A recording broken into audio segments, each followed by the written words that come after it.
Olá, meus amigos, tudo bem?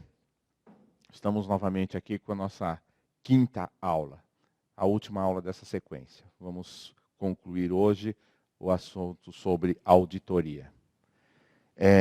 Nessa quinta aula, nós vamos estarmos falando sobre os relatórios que os auditores trabalham, que eles têm que elaborar para concluir a opinião dele, para que eles possam, de alguma forma, estar expressando a opinião dele. Nós terminamos a última aula de ontem falando sobre fraude, tá? A responsabilidade do auditor sobre as fraudes. Na verdade, o auditor não tem nenhuma responsabilidade quanto à existência das fraudes, se existe ou não existe. Na verdade, a responsabilidade do auditor é na detecção das fraudes, ok? Quem adota os controles internos são as empresas. Quem cria as situações são a empresa, os gestores, etc. Quem pode, de alguma forma, ter um controle mais rígido ou menos rígidos são os gestores. Né? Então, qual que é o grande trabalho do auditor em relação às fraudes? É a percepção, perceber a existência das fraudes. Quanto à existência ou não, já é uma outra situação. O que nós, como auditores, temos que estar recomendando aos nossos clientes? Controles rigorosos, controles rígidos. Quanto mais detalhado, quanto mais claro for esses controles, mais seguro é o patrimônio da empresa. Quanto menos detalhado, quanto menos analítico for esse controle, maior é o risco do patrimônio dessa empresa. Ok? Quanto mais esse controle não abranger decisões que são tomadas rotineiramente, mais frágil é o patrimônio da empresa. Então, qual é a função, o objetivo desse controle e do auditor? É fazer com que esses controles criem situações que inibam a existência de fraude. De que forma? Definindo com bastante clareza, com bastante objetividade, funções estratégicas dentro da minha empresa, dentro da empresa. O controlador faz isso, o diretor industrial faz isso, o comprador faz isso, até determinados valores, e etc. O contador pode fazer tal função, pode exercer tal situação. Então, delegar com bastante clareza. Quanto mais tempo, quanto mais qualidade tiver esse controle, quanto mais tempo investirmos na elaboração desse controle, mais seguro vai estar o patrimônio dessa empresa. Então, a documentação da auditoria é a responsabilidade do auditor em relação às fraudes. A responsabilidade primária na prevenção e identificação de fraudes e erros é da administração da entidade, através da implementação e manutenção de adequado sistema contábil e de controle interno. Entretanto, o auditor deve planejar o seu trabalho de forma a detectar fraudes e erros que impliquem efeitos relevantes nas demonstrações contábeis. Ok? O que é o nosso trabalho? A detecção, tá? De situações que, de alguma forma, possam o quê? Causar situações relevantes no patrimônio da entidade, no patrimônio das organizações, das demonstrações contábeis. Comunicação com os responsáveis pela governança, comunicações deficientes do controle interno. Então, de que forma que os auditores têm para expressar essa opinião, para colocar através de uma comunicação, e essa comunicação tem que ser feita através de relatórios. Tá? Então, nós temos lá a governança, os gestores, clareza no que deve ser o objetivo. Os gestores têm que deixar muito claro para os auditores o que ele quer. Tá? Eu quero o quê? Certificar as demonstrações contábeis? Eu quero que a auditoria verifique o meu processo de gestão? Eu quero que a auditoria verifique um determinado projeto, uma determinada cisão, uma determinada incorporação? Os auditores têm que estar bem claro, essa compreensão tem que estar bem claro, bem objetivo e bem transparente, para que ele possa estar fazendo um planejamento adequado, ok? E dar também um resultado adequado. E o nosso último item, comunicação adequada. Isso cabe ao auditor. Ok? O que o auditor vai fazer? O auditor é um profissional que ele tem uma experiência prática e uma experiência conceitual acima de qualquer outro profissional. Ok? Então ele é a pessoa responsável para traduzir os efeitos do patrimônio para os gestores. E essa comunicação tem que ser de qualidade, adequada. E o que é uma comunicação adequada, uma comunicação de qualidade? Essa comunicação adequada, essa comunicação de qualidade, é quando o emissor da comunicação, que é o auditor,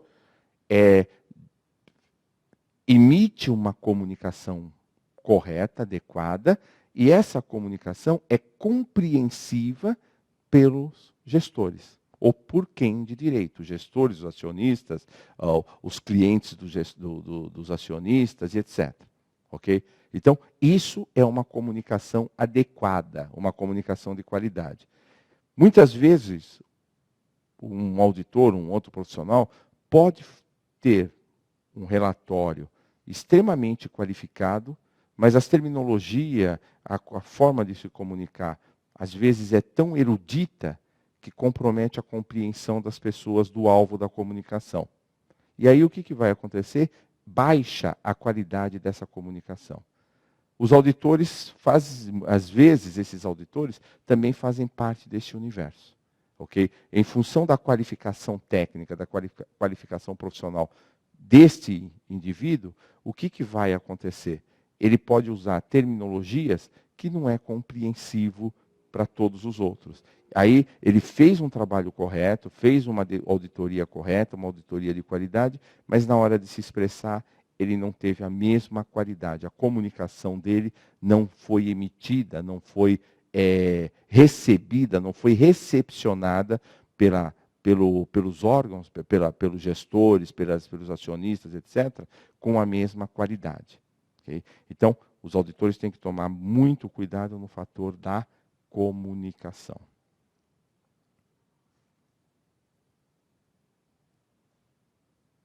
Relatórios. O grande relatório que os auditores trabalhavam era o parecer de auditoria, o parecer contábil. Hoje, tá, em função de uma nova legislação, esse parecer, esse grande documento, ele foi modificado. Tem uma outra conotação, um outro conceito que nós vamos estar discutindo aqui. Ok? Além dessa nova roupagem que tem o parecer de auditoria, houve também a introdução de alguns outros modelos, de alguns outros relatórios. Por exemplo, relatório de asseguração. Ok? Já falamos na primeira ou na segunda aula sobre esse relatório. Tá? Mas outros relatórios, em função de exigência legal, foram criada também a figura. Isso exige muito do profissional de contabilidade, do profissional de auditoria. Porque, além dele dominar as técnicas da contabilidade, as técnicas de auditoria, ele também tem que ter uma capacidade de interpretação e de tradução dos fatos administrativos, dos fatos patrimoniais que alteram, de alguma forma, o patrimônio, para que quem de direito, o público-alvo que vai trabalhar com esses relatórios, entendam com qualidade, com eficiência, com bastante clareza esta situação. E aqui vale a pena nós colocarmos algumas observações, que é continuação do slide anterior, quando nós estávamos falando de comunicação. O que é essa comunicação clara e uma boa comunicação? Observado pela auditoria. Nós, contadores, somos profissionais, devemos ser profissionais extremamente objetivo, extremamente prático e extremamente claro. Ok? Então, essas três premissas fazem parte de um tripé, que se um deles falhar, a minha máquina fotográfica cai. E o que é a minha máquina fotográfica? A minha comunicação. Ok?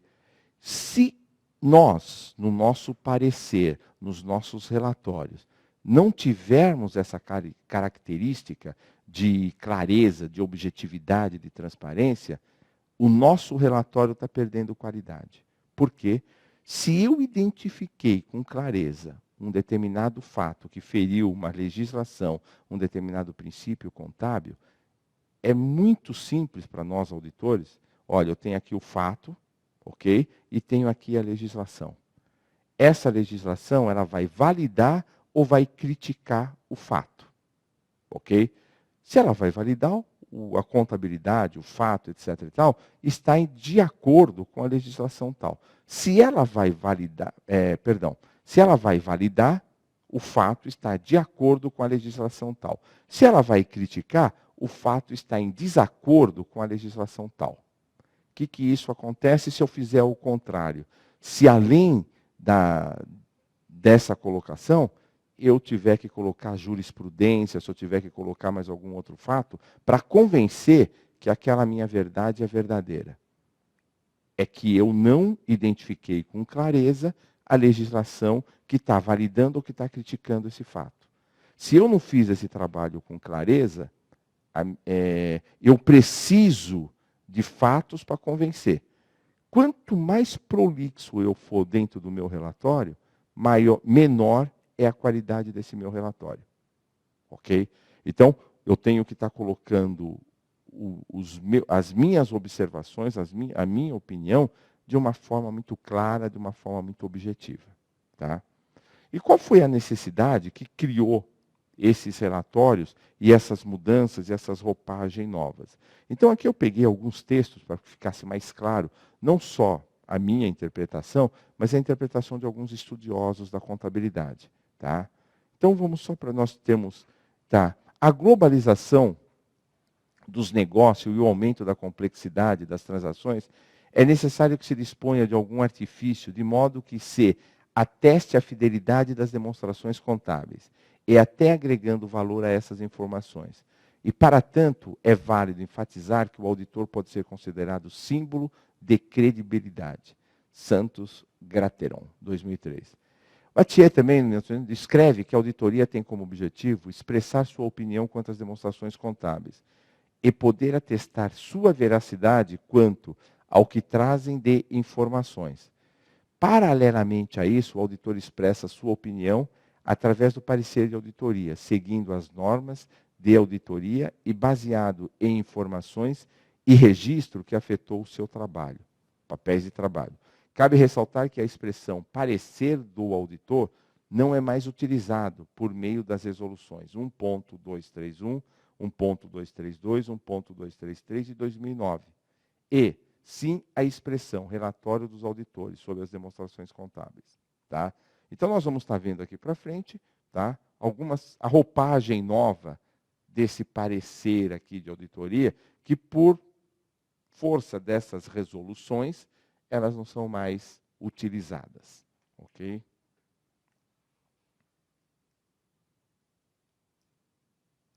A resolução CFC 1231 de 2009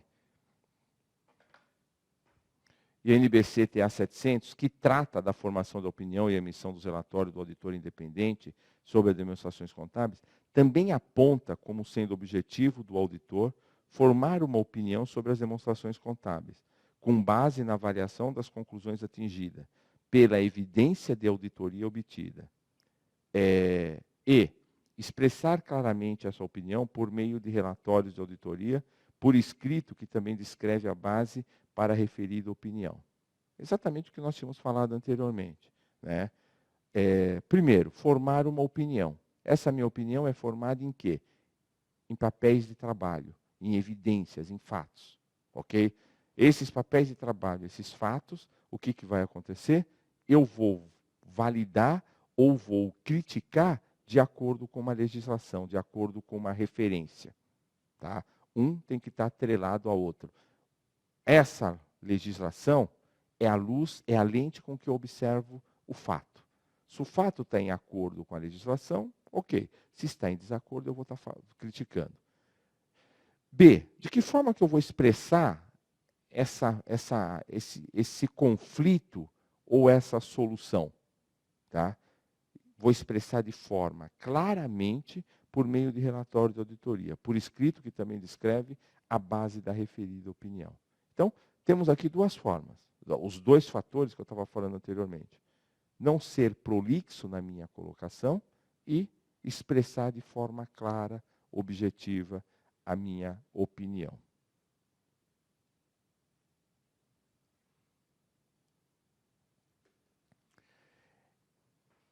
Os parágrafos finais tratam sobre as atribuições e a responsabilidade. No relatório, os dois primeiros parágrafos, eles tratam, no primeiro parágrafo, ele trata do assunto para o que foi proposto, ok? Olha, o meu trabalho que eu vim fazer o exame nas demonstrações contábeis da empresa tal, do período tal ao período tal, ok? Esse é o primeiro escopo, o primeiro parágrafo do meu trabalho. O segundo o parágrafo, porque primeiro você vem a identificação da empresa, etc., depois que você vem colocando esse escopo. No terceiro, você vai estar colocando a metodologia que você utilizou para atender aquelas necessidades propostas.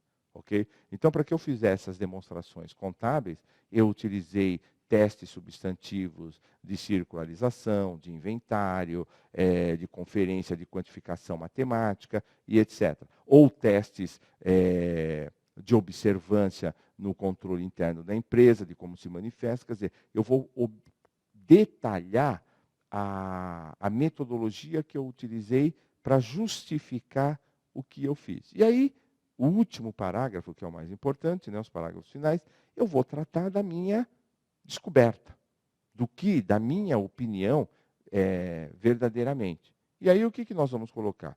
Os parágrafos finais tratam sobre as atribuições de responsabilidade. O primeiro deles indica que a administração está responsável pela elaboração e organização das demonstrações contábeis, independente de quem as faça. A responsabilidade pelo conjunto cabe à administração.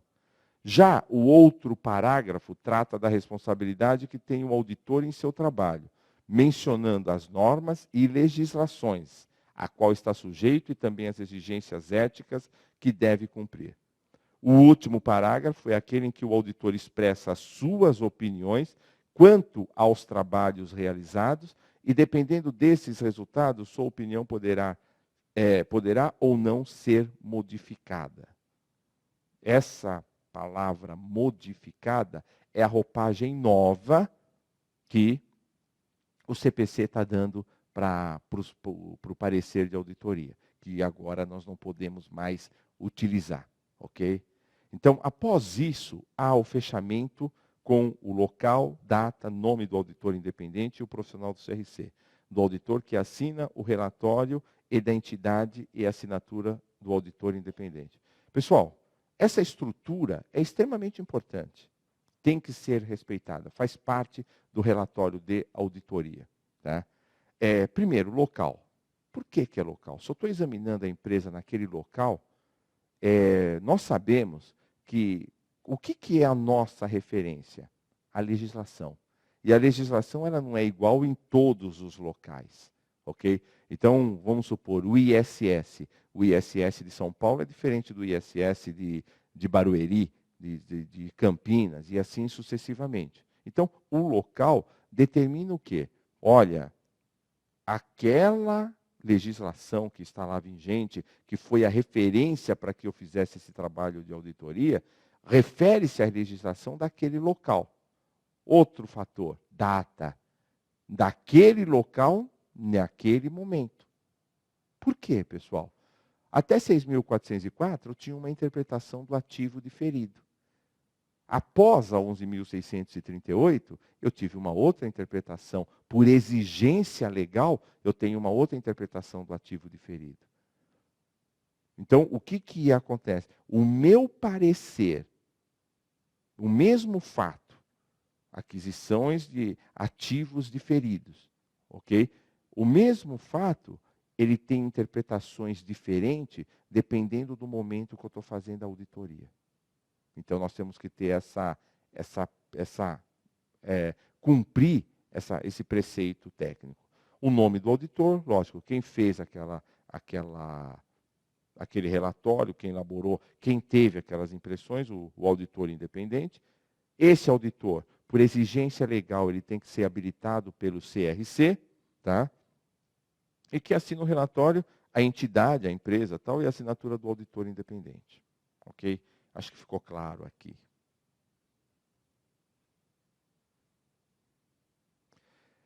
Classificações dos relatórios de auditoria de acordo com a resolução 1231.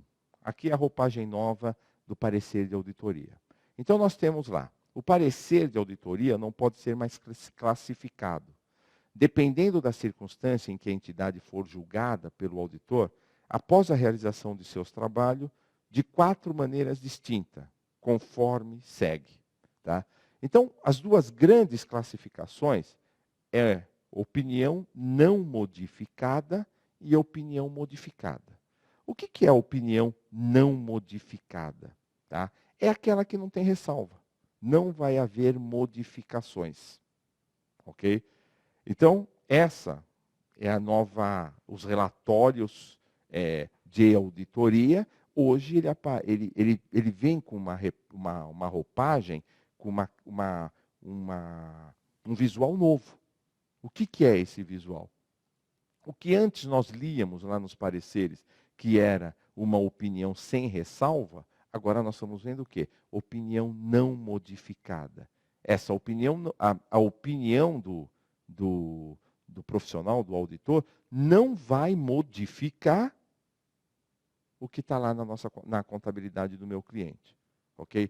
Tudo que está determinado, tudo que está escrito lá, tudo que foi registrado, não vai ser modificado. Tá? A modificada, essa pode modificar. E aí nós temos aí algumas formas de estar modificando essa opinião. Então, o que acontece? Eu tenho uma opinião que a força da minha opinião pode modificar, deve modificar a escrituração, os relatórios, as demonstrações contábeis de um determinado período. E essas modificações, aí dentro das modificadas, elas podem aparecer de 3 formas: com ressalva, adversa e com obstenção de opiniões. Tá? Nós vamos estarmos vendo cada uma delas. Então, relatório de opinião não modificada. A resolução 1231 define como sendo um parecer de opinião não modificada quando o auditor conclui que as demonstrações contábeis são elaboradas em todos os aspectos relevantes de acordo com a estrutura de relatórios financeiros aplicáveis. Esse modelo de relatório também possui alguns conceitos anteriores à nova resolução, porém válidos, por exemplo, sem ressalva. Tá? Então, olha, no exame das demonstrações contábeis de uma determinada entidade, num determinado período, os auditores não encontraram nenhum documento relevante, nenhum fato relevante que pudesse alterar substancialmente as demonstrações ou que pudesse, de alguma forma, alterar as decisões dos gestores e dos acionistas. Ok? E olha, mesmo sem ressalva, nós temos que apresentar os documentos relevantes que justificam essa minha situação. Os fatos relevantes que justificam essa minha posição. Então, eu devo alencar quantos fatos eu entender que é necessário, de acordo com o critério que nós já vimos em aulas anteriores, ok? Pelo critério de amostragem, tá? Estatístico de amostragem, eu tenho que levantar quantos fatos eu entender que é necessário para que eu dê credibilidade, para que eu possa falar que aquele número, olha, o número da conta bancos é verdadeiro, o número de fornecedores é verdadeiro, o número que está lá no meu estoque é verdadeiro, e assim sucessivamente. Ok? Esse sem ressalva, tá? Eu tenho que também justificar de uma forma clara, objetiva e transparente. Ok? Relatório com opiniões modificadas, são aquelas que nós tínhamos falado. Tá? Caso seja percebida alguma inconformidade nas demonstrações contábeis, como distorções relevantes ou insuficiente de informações, cabe ao auditor destacá-la em seu relatório, ok? Que é o relatório com ressalvas. Tá?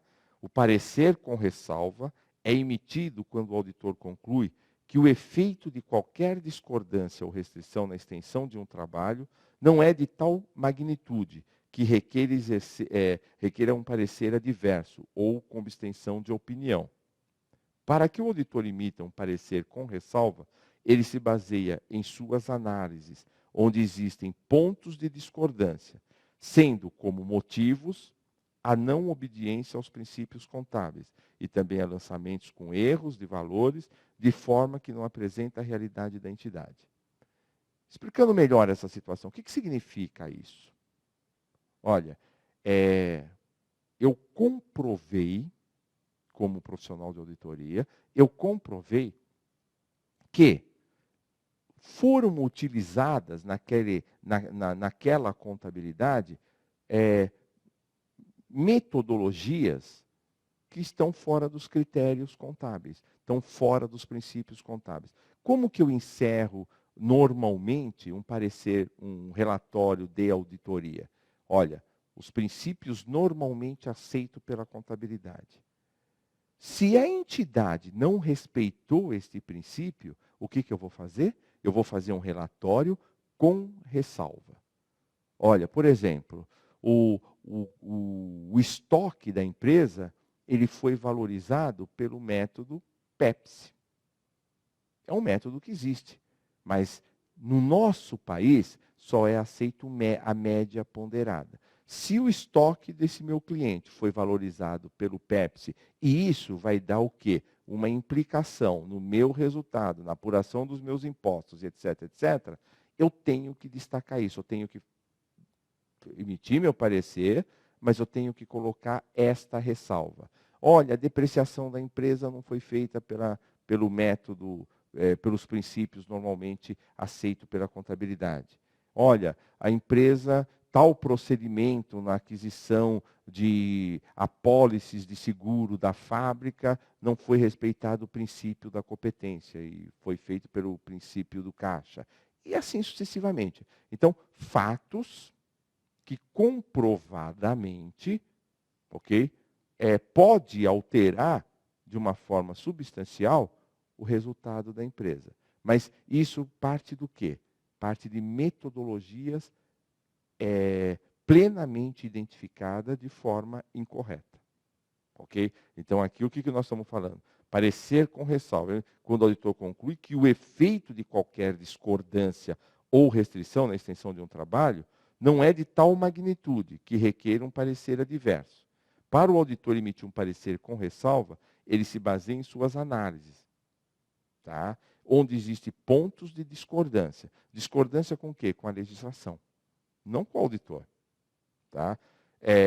Como motivos a não obediência de princípios contábeis, de legislação e também de lançamentos com erro de valores, etc. Tá? De forma que não se apresenta a realidade da entidade.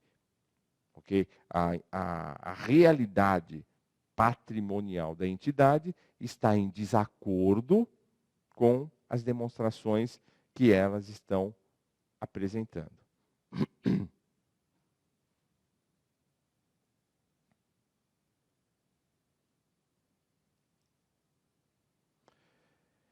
Caso seja percebida alguma inconformidade nas demonstrações, como distorções, insuficiência tal, tem duas outras formas. Opinião adversa. O que é a opinião adversa? A opinião adversa é um pouco mais comprometedora do que a que com ressalva. Ok? Quando a entidade auditada apresenta inconformidade, no qual apenas um parecer com ressalva é insuficiente, deve o auditor emitir o parecer adverso e explicando as causas que o motivaram.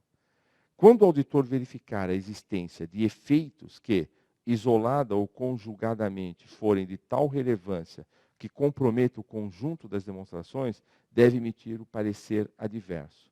no seu julgamento, deve considerar tanto as distorções provocadas, quanto a apresentação inadequada ou substancialmente incompleta das demonstrações contábeis. A nova legislação também traz conceito em concordância com o supracitado. Recomenda-se ao auditor que faça uma explicação em seu parágrafo de opinião quanto aos motivos de parecer adversos que são citados em parágrafos adicionais. Aqui entra uma responsabilidade muito grande do auditor. É muito fácil a gente chegar lá e identificar o problema e estar em desacordo por causa disso, disso e disso. Ok? Mas qual que é a função e qual que é a recomendação? Inclusive isso é para que eu possa estar justificando o meu parecer adverso.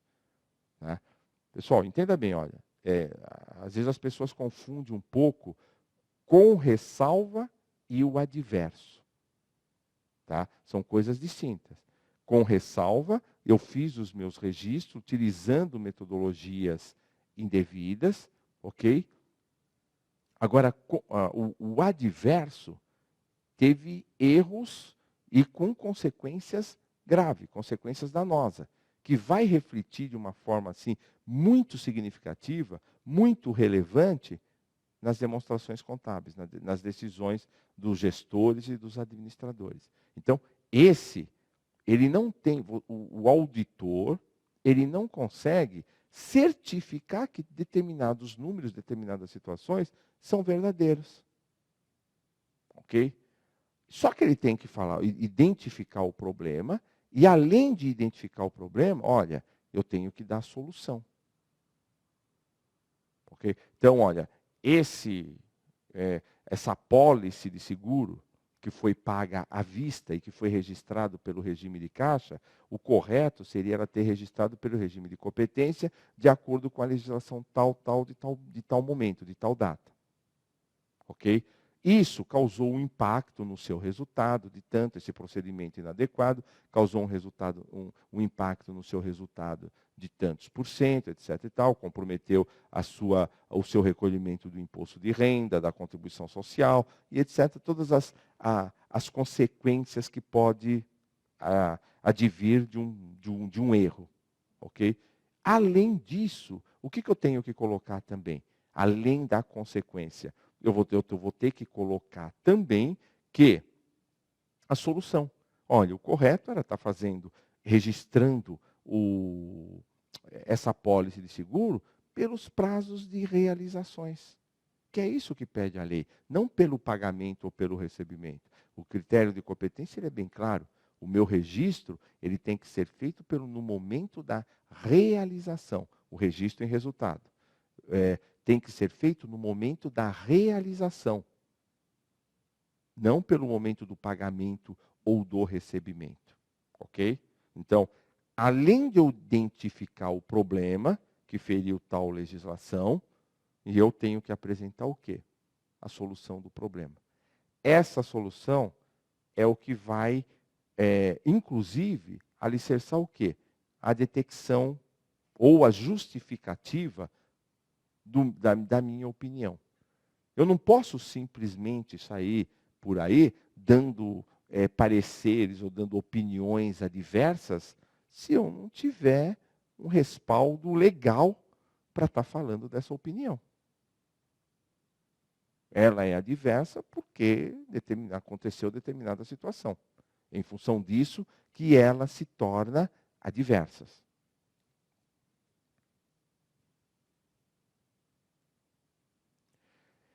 E aqui é a mais grave de todas. Opinião com abstenção de opinião. Quando o auditor não conseguir obter comprovação suficiente para fundamentar sua opinião sobre as demonstrações financeiras tomadas em conjunto, ele deve declarar que está impossibilitado de expressar sua opinião sobre estas. Ou seja, esse tipo de parecer é emitido quando houver limitação significativa da extensão do exame, impossibilitando o auditor de formar sua opinião quanto às demonstrações contábeis, pelo fato de não possuir documentação comprobatória suficiente. Imaginamos, nós falamos em aulas anteriores, acho que na terceira ou quarta aula, quando nós estávamos falando de testes de substantivo, nós falamos de circularização da conta bancos. E eu desenhei as análises da conta bancos, etc., que nós temos a serem feitas. Tá? Vamos entender que essa conta bancos é um número assim relevante dentro do meu patrimônio. Então eu tenho que circularizar, eu tenho que atestar aquele valor. Eu tenho que fazer testes bem precisos para que eu possa passar para o meu cliente, passar para os meus acionistas no relatório, que eu estou atestando a veracidade daquele valor. Aquele valor é verdadeiro. Imaginando, pressupondo que nesse trabalho de circularização, eu não conseguia que 4 ou 5 bancos, sei lá, ou 40%, 30%, 50% da circularização que eu fiz, eu não consegui o retorno, eu não consegui a confirmação daquele valor. O que vai acontecer? Eu mandei uma outra carta fazendo a solicitação, mandei a terceira e nenhuma das 3 foram respondidas. Conclusão, eu não consegui reunir documentos, eu não consegui reunir papéis de trabalho que justificasse, que me desse a credibilidade que aquele número é verdadeiro. Eu não consegui, através do meu trabalho de auditoria, certificar a veracidade daquele número. E aquele número é um número importantíssimo, é um número relevante dentro do patrimônio da minha empresa. Olha, eu tenho um nível de despesa extremamente significativo que essas despesas permitiu onde eu tivesse um abatimento relevante na minha tributação. E eu não consegui a contabilidade, eu pedi esses documentos várias vezes e esses documentos não chegaram até as minhas mãos. O que vai acontecer? Eu não tive, no desenvolvimento do meu trabalho, eu não consegui reunir papéis de trabalho, eu não conseguia reunir ferramentas onde eu pudesse comprovar, de alguma forma, o quê? A credibilidade, a autenticidade daquele número. Quando eu não tenho essa condição, o meu relatório, eu vou fazer um relatório com abstenção de opinião. Eu não consigo dar uma opinião sobre este documento. Olha, nos outros, eu consigo dar uma opinião. O primeiro, com abstenção, o que aconteceu? A metodologia está errada. Então, utilizou uma metodologia errada. Esse daqui, eu não consigo verificar nem a metodologia. Eu não sei o que foi feito, eu não sei se esse número é verdadeiro, se tem erro, se tem fraude, o que aconteceu. Então, eu não tenho condições, eu não tenho ferramentas para emitir a minha opinião. Tá? Então, quando o auditor não conseguir obter comprovação suficiente para fundamentar a sua opinião sobre as demonstrações financeiras tomadas em conjunto, ele deve declarar que está em possibilidade de expressar a sua opinião. Tá? E aqui é a mesma coisa. Eu não posso simplesmente me abster. Olha, eu não consigo dar a minha opinião. Eu tenho que justificar com papéis de trabalho, que esses papéis de trabalho vão ser criados pelos auditores. Por quê? Olha, eu circularizei o banco tal e até o momento eu não tive resposta. A conciliação não está muito clara, está com várias pendências, etc. e tal, e eu não tive resposta. Olha, o inventário da empresa não consegui fechar com a contabilidade. Quer dizer, então são algumas justificativas, algumas evidências que ele vai estar montando, ele vai estar opinando, o qual vai concluir que, em função dessa falta de documentação, ele está impossibilitado de expressar a opinião dele. Ele não consegue, de alguma forma, o quê? Olha, falar que isso é verdadeiro ou isso não é verdadeiro. Ok? Em função dessa impossibilidade, ele vai emitir uma opinião com obtenção de opinião. Tá?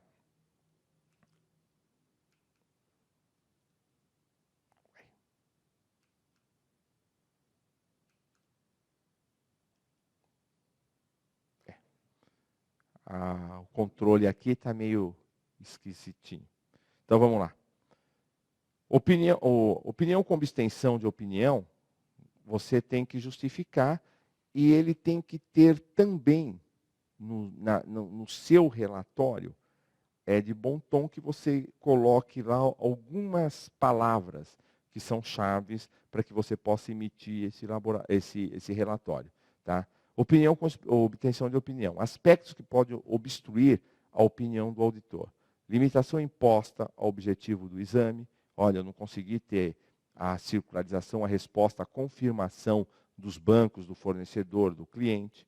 Existência de fato que afete consideravelmente a posição patrimonial e financeira ou resultado de operações. Olha, nós já vimos empresa que a, a conciliação de um determinado banco, de um determinado cliente, é impossível que seja feito. O número que está lá naquela contabilidade é um número assim totalmente diferente do banco. O banco confirma várias vezes aquela situação, só que a contabilidade não consegue fazer essa conciliação. Tá? Ou da conta bancos, ou da conta fornecedor, ou da conta cliente, sei lá. Então, a existência de fato que afete, de uma forma, lógico, consideravelmente, a posição patrimonial e financeira da empresa.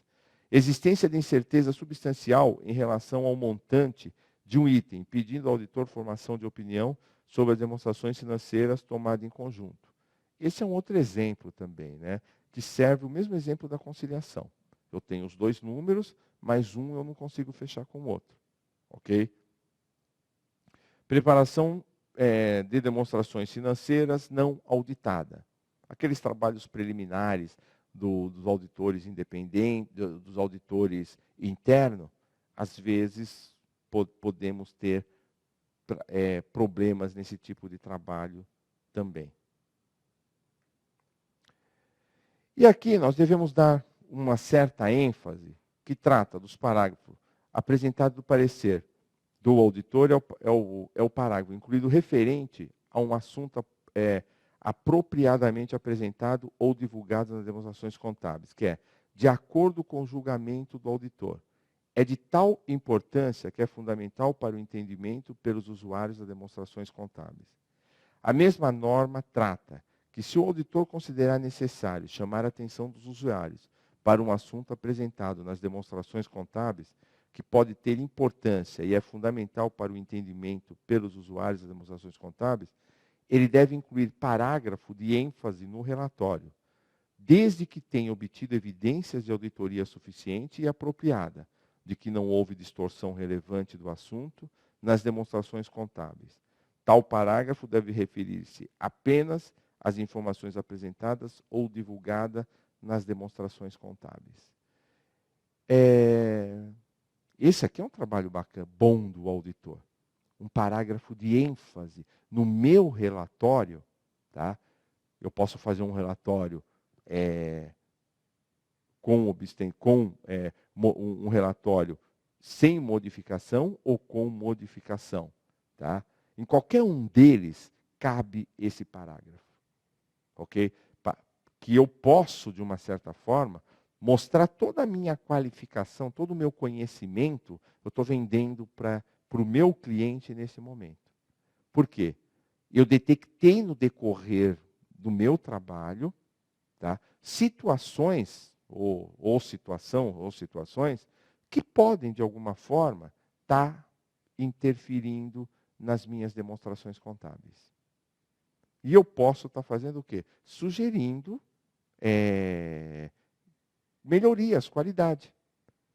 Então, esse trabalho vai fazer com que eu possa estar dando mais qualidade, mais sustentabilidade para o meu cliente. Ok? Lógico que um parágrafo de ênfase, eu devo estar fazendo ele também sustentado, alicerçado em papéis de trabalho, em documentos da minha contabilidade. Ok? Documentos que eu trabalhei, que eu utilizei no meu trabalho de auditoria. Pessoal, esse aqui era só para fazer uma comparação, ok? Parecer de auditoria. Isso aqui nós não usamos mais. Mas eu só queria mostrar para você o que foi usado por durante muito tempo, foi isso aqui, que está sendo agora apresentado com uma roupagem nova, que são os relatórios do auditor. Se vocês observarem, sem ressalva, é o que não tem modificação, e os que têm modificações com ressalva, diversos, e abstenção de opinião. E a gente coloca ainda aqui a interpretação. Tá? Do que é um parecer com ressalva. Estou apanhando disso aqui hoje, hein? Um parecer sem ressalva. Ah, aqui, acho que tem um dado importante. Deixa eu voltar aqui.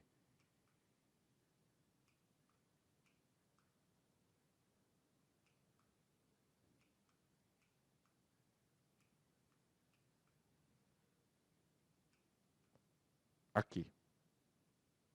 Não.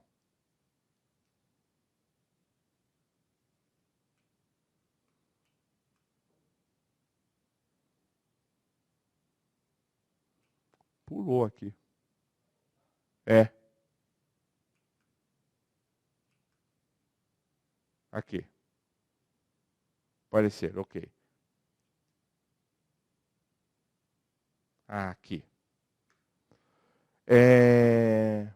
Aqui é a preparação do parecer, e que hoje nós temos aqui uma metodologia muito parecida, tá? Que eu acho que vale a pena a gente tá verificando. Como que eu devo estar preparando esse parecer? Tá? Então, o auditor, ele vai diante dos papéis de trabalho que ele tem, que ele apresentou. Então, o parecer do auditor, em condições normais, contém, primeiro parágrafo, determina e referencia o propósito do trabalho do auditor e a responsabilidade por ele assumida.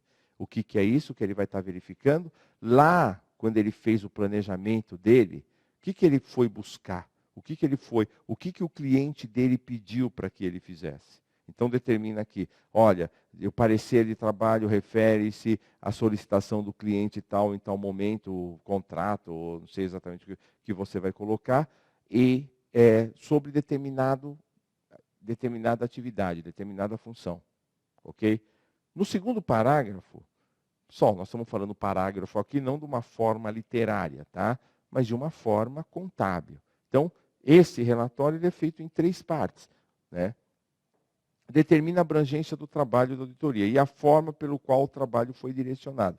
Qual metodologia que eu utilizei para fazer esse trabalho? Ok?